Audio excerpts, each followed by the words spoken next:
할리데이 물리학 연습 문제 푸는 시간입니다. 지난 2시간에 걸쳐서 챕터 1을 풀었고 이제 챕터 2 들어가기로 하겠습니다. 챕터 2는 motion along a straight line, 직선 운동 문제가 되겠습니다. 자, 첫 번째 문제 2장의 1번 문제입니다. 공기 저항이 없다면 빗방울의 속력이 얼마나 빠를까? 빗방울은 구름에서 땅까지 4,000m를 떨어진다. 구름까지의 높이가 4,000m다 이 말이죠. 공기 저항이 빗방울을 감속하지 않는다면 빗방울이 땅에 떨어지기 직전 속력은 얼마나 빠를까? 사실은 우리가 맞는 비에 빗방울이 떨어지는 속력은 그렇게 크지 않습니다. 그 이유가 바로 뭐냐면 공기 저항이 있기 때문이죠. 공기 저항이 없다면 중력 가속도로 가속 운동하겠죠. 그런 비를 맞으며 밖을 다녀도 안전할까? 이런 문제가 되겠습니다. 자, 이게 바로 등가속도 운동 문제인데 등가속도 운동 문제를 풀 때는 반드시 이런 순서로 풉니다. 먼저 기준계를 정합니다. 기준계를 정한다고 하는 것은 원점과 기준계의 좌표축과 좌표축의 플러스 방향을 정한다고 하는 것인데, 자, 이런 문제에서는 지금 좌표축의 플러스 방향 정하는 게 제일 중요합니다. 좌표축을 적당하게 정하고 그 플러스 방향을 정하면 그 플러스 방향으로 향해서 움직이는 물량은 플러스 숫자로, 그 반대 방향으로 움직이는 숫자는 마이너스 숫자로 그렇게 표현하기 때문에 이게 중요하죠. 그리고 이 어떤 방향을 그 기준계의 좌표축 그리고 플러스 방향으로 정하면 좋냐면, 어떤 문제든지 운동과 관계된 것이면 처음 속도 방향을 플러스 방향으로 정하면 편리합니다. 이 편리하다고 하는 것은 그렇게 정하지 않아도 상관없는데, 그렇게 정하지 않으면 식이 좀 복잡해진다 또는 이해하는 게 조금 복잡해진다 이런 뜻이 되겠죠. 그리고 문제에서 무엇이 주어졌는지를 확인해야 됩니다. 그리고 구할 것이 무엇인지를 확인해야 됩니다. 왜 그러냐면 등가속도 운동 문제를 푸는 공식이 3개가 있는데 그 3개 중에서 어떤 걸 골라서 적용할지를 정해야 되기 때문에 그럽니다. 문제에서 준 것과 구할 것이 나와 있는 식을 이용해야 되겠죠. 그래서 등가속도 운동 공식 중에서 적당한 걸 고른다. 그 등가속도 운동 공식은 이렇게 생겼습니다. 가속도가 A인 등가속도 운동하면 속도는 V는 AT 더하기 V0. 이건 처음 속도죠. 그 다음에 간 위치는 XT는 2분의 1 AT제곱 더하기 V0T 더하기 X0. X0는 처음 위치죠. 그 다음에 2배의 AX-X0는 그래서 변위의 크기죠. 그것은 V제곱 마이너스 V0 제곱 이렇게 된다고 하는 것입니다. 이 문제는 빗방울이 지금 떨어지죠. 그래서 아랫방향을 플러스 방향으로 하고 그래서 그걸 Y축으로 이렇게 정하면 좋겠습니다. 문제에서 뭐가 주어졌습니까? 문제에 주어진 것이 구름의 높이죠. 구름의 높이가 바로 뭐겠어요? Y-Y0죠. 그게 4,000m다라고 하는 것입니다.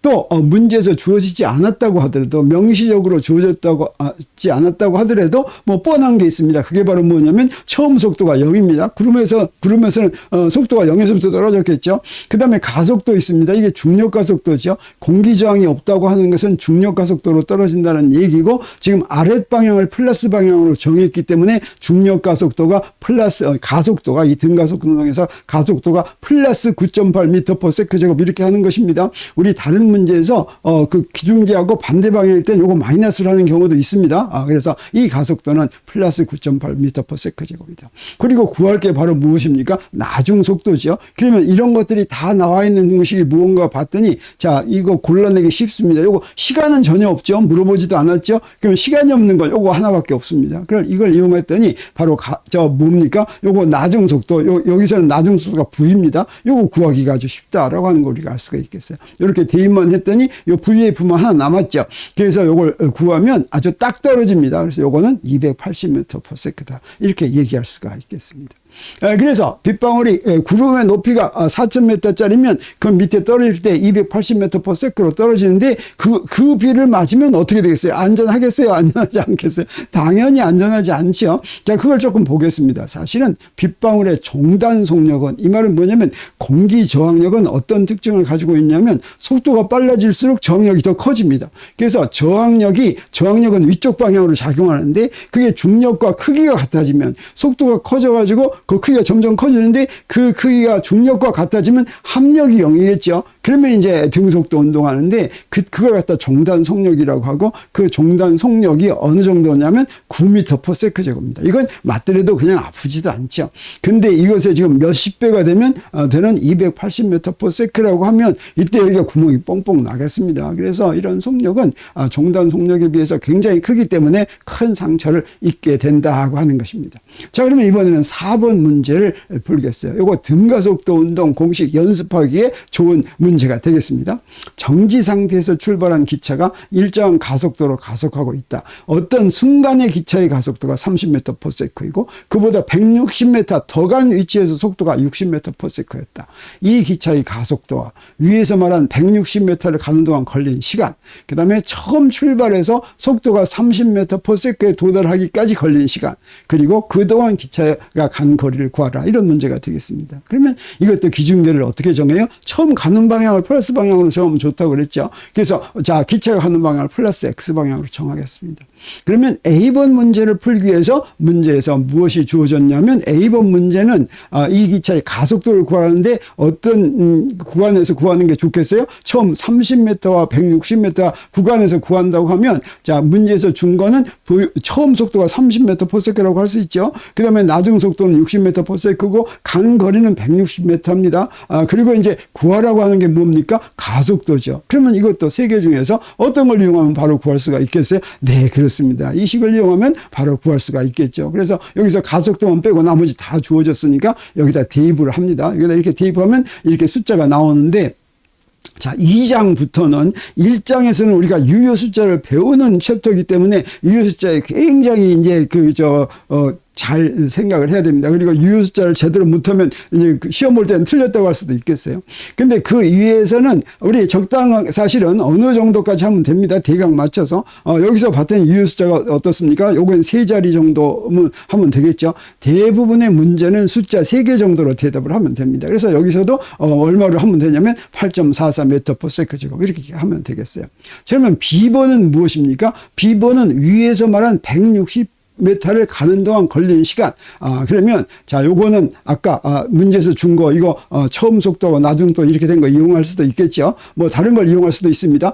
이미 가속도를 구했으니까 요거 이용해도 좋습니다. 간거리를 이용해도 좋은데 그다음에 구할 걸 t라고 한다고 그랬죠. 그러면 요거 가지고 구할 수 있는 t를 구할 수 있는 건 요 식 두 개인데 이 식 두 개 중에서 x는 여기 주어지지 않았으니까 바로 요걸로 구하면 좋겠다라고 하는 거 우리가 알 수가 있겠죠. 그래서 이걸 이용하겠습니다. 여기다 대입을 할 것 같으면 네, t는 a분의 v-v0니까 여기다 집어넣는데 이때 a를 집어넣을 때는 이 가속도를 집어넣을 때는 A에서 구한 세 자리로 구한 답을 집어넣는 것보다는 원래 구한 여러 개 숫자가 있는 걸 집어넣는 게 더 좋습니다. 자, 그래가지고 이렇게 답을 구하면 여기서 이제 답 3개를 이렇게 해서 3.56초 이렇게 구하면 되겠습니다.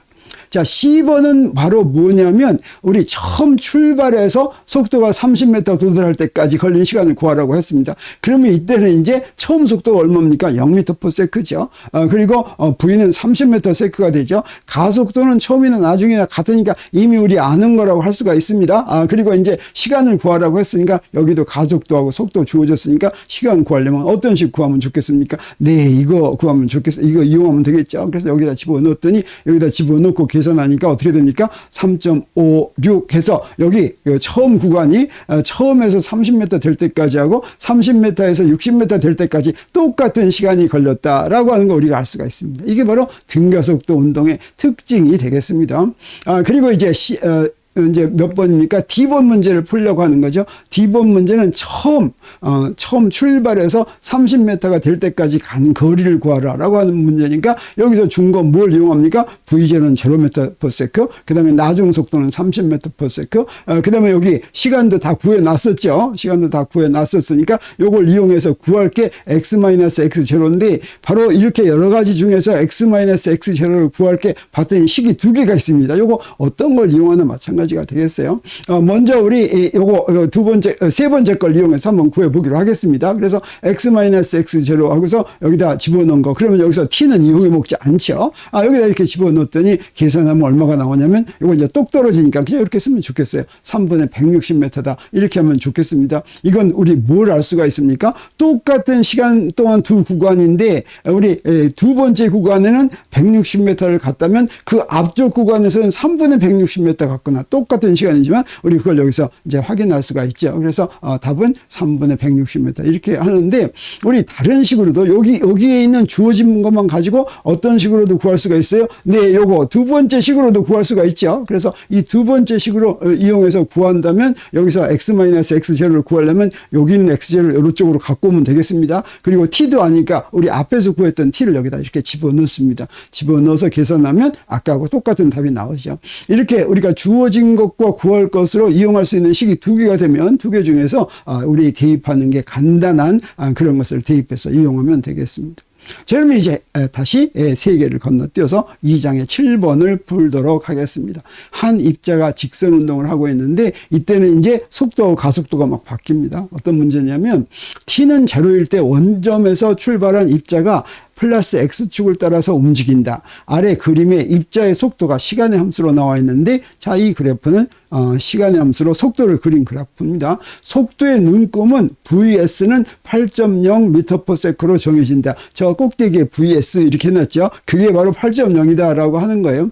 내가 보던 이 할리데이 책이 지금 11th 에디션이죠. 에디션을 바꿔가면서 문제가 조금씩 바뀌었는데 뭐가 바뀌냐면 요거 뒤에 이 vs를 6.0으로 넣었다 7.0으로 넣었다 막 이런 걸 바뀝니다. 그래서 저 vs가 8.0m/s로 정해진다. 뭐 이렇게 이제 한 것 같습니다. 그리고 t는 5.5 초일 때 입자의 위치가, 그러니까 t는 5초일 때, 5초는 바로 여기죠. 5초일 때 위치와 속도, 이때 위치와 속도, 그리고 가속도를 구하라. 그리고 시간이 1초와 5초 사이의 입자의 평균 속도와 평균 가속도를 구하라. 그런 거였습니다. 자, 그러면 우리 속도는 어떻게 주어집니까? 속도는 t분의 dx 이렇게 주어지죠. 그러면 여기는 위치를 알고 속도를 구할 때는 미분을 합니다. 근데 속도를 알고 여기는 속도가 주어졌죠. 위치를 할 때는 어떻게 하냐면 양변에 dt를 곱해서 양변을 적분합니다. 그게 적분하면 이때 적분할 때는 그 적분 구간 정적분을 해야 되죠. 그래서 시간에 대한 적분은 t0에서 t1까지. 그다음에 위치에 대한 적분은 x0에서 x1까지인데 이 두 개가 서로 관계가 있어야지 등식이 성립하겠죠. 그래서 t0 때의 시간을 x0, t1 때의 t0 때 시간이 t0 때의 위치를 x0, 시간이 t1 때의 위치를 x1 이렇게 하면 되겠습니다. 근데 이 적분하면 어떻게 됩니까? 요건 뭐가 됩니까? 이건 x1 x0 이렇게 되죠.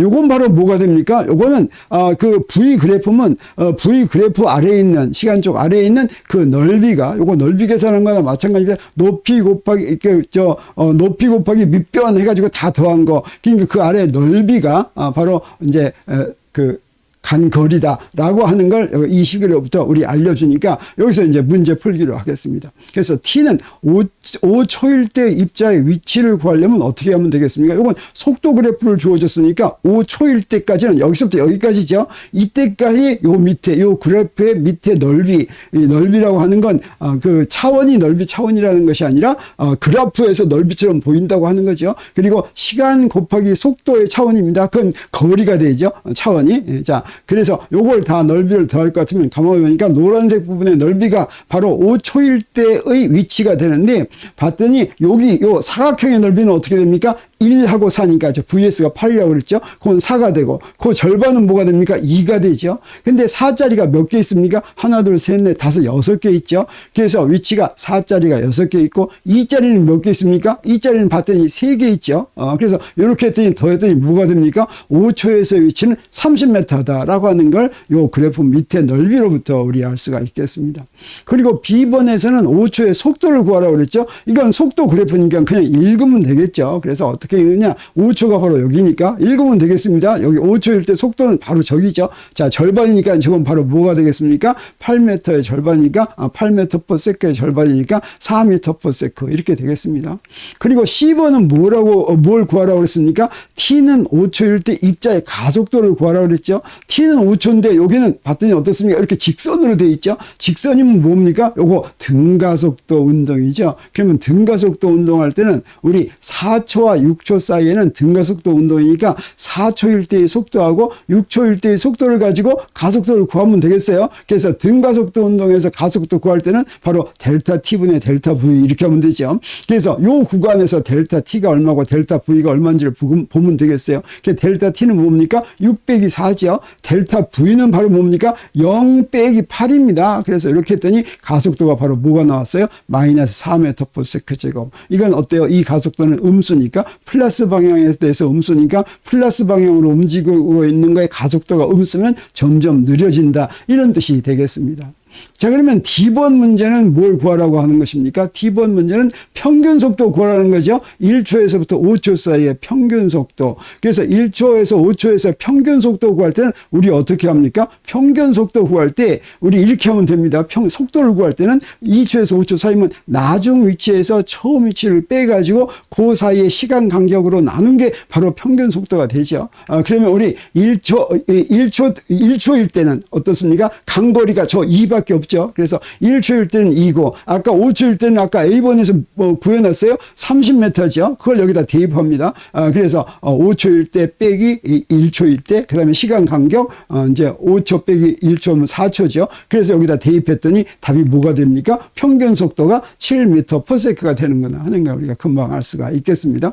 자, 그러면 이제 몇 번입니까? 2번 물어보는 거죠. 2번은 평균 가속도를 구하라. 그러면 아까 속도를 구할 때는 나중 위치에서 처음 위치 빼가지고 시간 간격 했죠.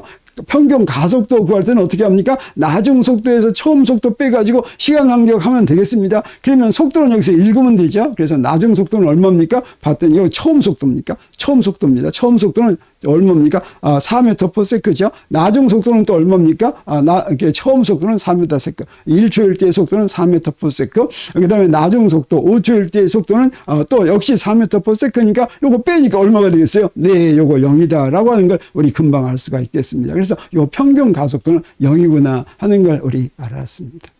자, 그러면 이제 다시 이제 세 번을 먼저 번호 3을 더해서 2장의 10번 구해보기로 하겠습니다. 기차가 두 개가 마주보고 달립니다. 같은 선로에서 두 기차가 서로 다가오는 것을 동시에 발견한 두 기관사가 저기서 보고서 서로 감속을 시작했다고 합니다.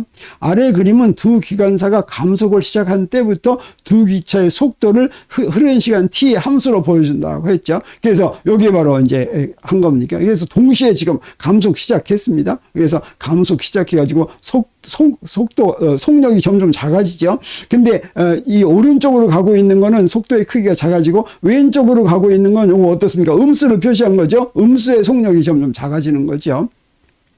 그림의 세로축 눈금은 VS는 60m/s로 정한다. 저 꼭대기가 60m/s다. 이런 뜻이 되겠어요. 그래서 감속을 시작할 때 두 기차의 사이의 거리가 320m였다. T는 0일 때 두 기차의 사이가 320m라고 하는 거죠. 두 기차가 정지한 다음 두 기차 사이의 거리를 구하라. 정지해서 사실은 요 간 거리를 구하면 되겠습니다. 그래서 첫 번째 기차가 간 거리, 간 변이는 이건 플러스 값으로 간 겁니다. 이건 바로 뭐라고 그랬습니까? 요 V그래프 아래의 넓이라고 그랬죠? 요거 넓이 구하려면 어떻게 하면 되겠어요? 요거 삼각형이니까 2분의 1 하고 해서 여기 5는 뭡니까? 밑변의 길이, 그 다음에 60은 뭡니까? 높이죠. 그러면 요게 바로 간 거리가 되고 요건 150m가 되겠습니다. 그리고 두 번째 변이가 간 변이는 요거 아래쪽으로 음수니까 이건 음수 거리가 되겠죠. 이건 왼쪽으로 간 변이가 되겠습니다. 요건 어떻게 합니까? 요 넓이입니다. 요 넓이는 어떻게 돼요? 시간 간격은 밑변은 다 같고 여기 높이는 어때요? 밑으로 내려갔으니까 마이너스 45도죠. 마이너스 45m죠. 그래서 이걸 2로 나눴습니다. 그러면 어떻게 됩니까? 마이너스 90m인데 원래 처음 두 개 사이의 간격은 320m라고 그랬죠. 그러니까 첫 번째 기체는 여기서 150m가 왔고 두 번째 기차는 반대 방향으로 마이너스 90m가 갔으니까 이 차이는 얼마입니까? 80m다라고 하는 걸 우리가 알 수가 있겠습니다. 그리고 13번 문제는 재미있는 문제입니다. A device for measuring your reaction time. 반응 시간을 이제 측정하는 그런 디바이스에 대한 문제겠습니다. 뭐 문제를 영어로 읽으면 굉장히 복잡해 보일 것 같지만 사실은 문제만 잘 읽을 것 같으면 이건 그냥 다른 게 아니라 등가속도 운동 문제다라고 하는 걸 우리가 알 수가 있습니다. 판지 스트립은 종이로 된 거를 이렇게 조그만 이런 스트립입니다. 자, 이렇게 생긴 판지 스트립이에요. 여기다가 눈금과 큰 점 두 개를 이렇게 그려놨어요. 그래서 그 그린 반응 시간 측정 장치를 이제 여기 그림을 그려놨는데 내 친구가 여기 맨 끝에 있는 이 오른쪽 점을 엄지와 검지로 이렇게 잡고 있습니다. 그리고 스트립을 이렇게 수직으로 이렇게 늘어뜨려 놓습니다. 나는 어떠냐? 나는 저 아래쪽 두 개를 이렇게 엄지와 검지로 이렇게 하는데 잡는 게 아니라 그 위치에만 이렇게 놔둡니다. 그래서 엄지와 검지를 다른 쪽 점 위치에 가져다 놓고 나서 이제 반응 시간, 어떤 반응 시간이냐면 친구가 스트립을 놓으면 그 스트립이 떨어지기 시작하면 나는 즉시 엄지와 검지로 잡는다는 거죠. 그랬을 때 어떤 눈금을 잡느냐에 따라서 내 반응 시간이 정해진다라고 하는 것입니다.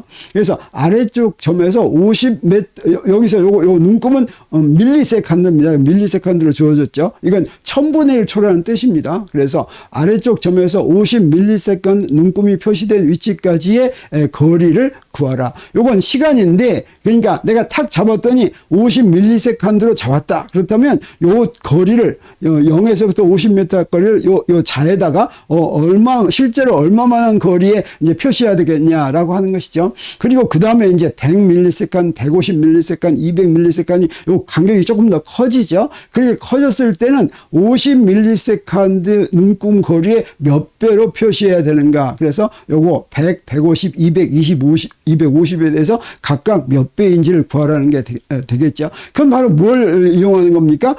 이 스트립이 떨어질 때 얼마나 50밀리세컨드 동안에 얼마 떨어졌냐 하는 거 보는 거죠. 그렇게 떨어지는 거 하려면 먼저 기준계를 정해야 되겠죠. 그래서 밑으로 떨어지니까 아래 방향을 플러스 방향으로 이렇게 정합니다. 그리고 뭘 이용해야 되겠습니까? 아는 건 바로 뭐냐면 우리 처음에는 정지 상태에서 떨어뜨리고 그 다음에 가속도는 플러스 9.8m/s 제곱이고 그 다음에 시간은 50밀리세컨드 그러니까 0.05 세컨드 50이니까 1밀리세컨드는 0.001이니까 50밀리세컨드니까 0.05세컨드가 되겠죠. 그리고 구할 건 y-y1-y0가 바로 이제 저 거리가 되겠습니다. 이용할 등가속도 공식은 뭐겠습니까? 아까 세 개 있는데 다 안 쓰더라도 위치도 있고 속도도 있고 부위도 있으니까 시간도 있으니까 바로 뭐가 되겠어요? 바로 요게 되겠습니다. 여기서부터 구해야지 되겠죠. 시간과 가속도와 처음 속도가 있으니까. 그러면 50m까지를 D1이라고 한다면 D1은 y1-y0인데 요거 2번째는 요거 v0는 0이니까 뭐만 남습니까? 2분의 at1 제곱만 있죠. 그래서 그걸 여기다 대입할 것 같으면 계산하면 얼마가 되냐면 1.25 곱하기 10의 마이너스 2승 미터인데 이것도 유효숫자 3개에서 1.23cm 10의 마이너스 2승 미터니까 센티미터가 되죠. 자, 이렇게 해서 A번 답이 되겠습니다. 두 번 답은 뭐냐면 100밀리세컨드까지인데 A번 답의 몇 배냐, 거리가 몇 배냐라고 하는 거죠. 그러면 T2는 100밀리세컨드입니다. 이건 바로 무엇입니까? T1의 2배죠. 자, 그렇게 계산을 하면 되겠습니다. 그래서 T2는 바로 T2는 2분의 AT2 제곱인데 이 T2 대신에 ET1을 대입합니다. ET1 대입하면 어떻게 됩니까? 여기서 2는 바깥으로 빠져나갈 수가 있죠. 그래서 이건 2를 바깥으로 빠져나가면 4배의 2분의 AT1 제곱인데 2분의 AT1 제곱이 여기 바로 무엇입니까? 여기 D1이죠. 그래서 이건 4D1이다. 다시 말하면 여기 100밀리세컨드까지는 D1의 4배를 해야지 되겠다라고 하는 게 우리 답이 되겠어요. 그러면 이제 그 150밀리세컨드까지는 어떻게 됩니까? 요거는 3배죠. 3배 여기다 이렇게 대입했더니 이제 뭐가 되겠어요? 빤하죠. T3 대신에 요건 3배니까 여기다 할 것 같으면 몇 배가 되겠습니까? 9배가 되는 거 빤하죠. 그리고 이제 200밀리세컨드까지는 T1의 몇 배입니까? 요거 4배죠. 그럼 여기다 대입하면 똑같이 해가지고 D4는 어떻게 돼요? 4배가 되니까 이건 16배가 되겠습니다. 그래서 D1의 16배가 된다. 그 다음에 250은 어떻게 됩니까? 250은 T1의 5배가 되죠. 그러면 아까 똑같이 해서 T5는 5T1이 되니까 요거 25배가 되겠어요. 그래서 D1의 25배에다가 표시하면 되겠다라고 하는 게 이제 답이 되겠습니다. 자, 그러면 2장의 16번 문제를 보겠습니다. 이 눈싸움을 한 눈덩어리를 만드는데 이 눈뭉치를 위로 던집니다. 눈뭉치를 위로 던졌더니 눈뭉치가 올라가면서 A를 지날 때 속력이 V이고 A보다 4m 더 위에 있는 점 B를 지날 때 속력은 0.5B다. 위로 올라가면서 속력이 이제 느려지죠. 그때 속력 V를 구하고 그 다음에 점 B에서 눈뭉치의 최고점까지의 거리를 구하다라고 하는 문제가 되겠습니다. 자, 그럼 이때는 기준계를 어떻게 정하면 좋겠습니까? 기준계를 위로 처음에 던졌으니까 윗방향으로 정하는 게 좋겠죠. 그럼 문제에서 무엇이 주어졌습니까? 문제에서 주어진 것은 VA는 V다. A점에서 속력이죠. 그 다음에 VB는 0.5V다. 그 다음에 올라간 높이는 그게 바로 YB-YA죠. 이건 4m다. 그리고 이제 위로 올라가니까 우리 중력가 속도는 이제 알고 있는데 9.8인데 위쪽을 플러스 방향이라고 하고 중력가 속도는 아랫방향 향하죠. 그래서 A는 마이너스 9.8m/s 제곱이다. 이렇게 해야 됩니다. 그리고 뭘 구하라고 그랬습니까? 뭘 구하라고? V를 구하라고 그랬죠. 여기는 VA하고 VB가 바로 V로 표시되어 있습니다. 그러면 여기서부터 요걸 이용해 가지고 할 식이 뭐가 있겠습니까? 여기 시간이 안 들어가 있으니까 여기서 이용할 식은 바로 뭐냐면 2AX-X0는 V제곱 빼기 V0 제곱해서 여기서 주어진 걸 여기다 이렇게 대입하면 되겠어요. 여기다 이렇게 대입을 했습니다. 대입을 했더니 여기다 VA, VB 이렇게 대입하기 위해서 여기 문제에서 준 걸 다시 또 대입합니다. 그럼 이제 이렇게 됐죠. 그러면 V에 대해서 구할 수가 있게 됐어요. 요건 바로 뭡니까? 요거는 마이너스 4분의 3 V 제곱이니까 V는 요 루트를 씌우는 거죠. 이렇게 루트를 씌우면 되겠어요. 여기다 다 대입했더니 뭐가 됩니까? 요 계산하면 됩니다. 그래서 요건 10.242m/s인데 요거 이제 세 자리 정도 해가지고 10.2m/s 이렇게 구하면 되겠어요. 그래서 V를 이렇게 구해 놨습니다. 그리고 나서 이제 두 번째 문제는 바로 뭡니까? 점 B에서 눈뭉치의 최고점까지의 거리를 구하라는 거죠. 그러면 최고점은 바로 어떤 점인가 하는 최고점의 조건이 뭔지를 알아야 되겠습니다. 우리 위로 던진 물체할 때 최고점의 조건은 바로 뭐냐면 속도가 0이라고 하는 겁니다. 어떤 속도냐면 수직성분 속도. 우리는 직선 운동으로만 위로 던졌으니까 속도는 0 하면 되는데 우리 이제 옆으로 던진 운동할 때 그때 수평 방향 속도는 있습니다. 수직 방향 속도가 0이면 그게 바로 최고점이다. 이렇게 얘기하면 되겠어요. 지금 이 경우는 수직 방향 속도밖에 없습니다. 이게 0이다. 그러면 아는 것은 무엇이냐? 우리 문제에서 아는 거 이런 것들 주어졌죠. 여기 문제에서 주어진 거가 있고 A 이런 거 주어졌습니다. 그리고 구할 건 뭐예요? 최고점까지의 높이를 구하는 거죠. 그래서 여기서도 이제 뭘 이용하면 되겠습니까? 봤더니 요식 이용하면 되겠어요. 대입하면 되겠습니다. 우리 H를 구하는 것인데 그대로 구하면 H는 어떻게 됩니까? 2A분의 0.5V 제곱이 되고 여기 A에다가는 마이너스 9.8 집어넣어야 되겠죠. 그래서 여기다 이렇게 집어넣고 V는 아까 구한 거 집어넣습니다. 그러면 어떻게 됩니까? 1.3333 하는데 요거 H도 몇 자짜리까지 유효 숫자 3개 할 것 같으면 1.33m 이렇게 구할 수가 있게 됐습니다. 자, 이렇게 해서 우리 한 6문제 정도 푼 것 같은데 2장도 여기까지 풀고 또 계속해서 풀기로 하겠습니다. 2장은 문제가 61문제가 되기 때문에 한 6번 정도는 해야 되기 때문에 좀 여러 번 자주 하기로 하겠습니다. 오늘은 여기서 마칩니다.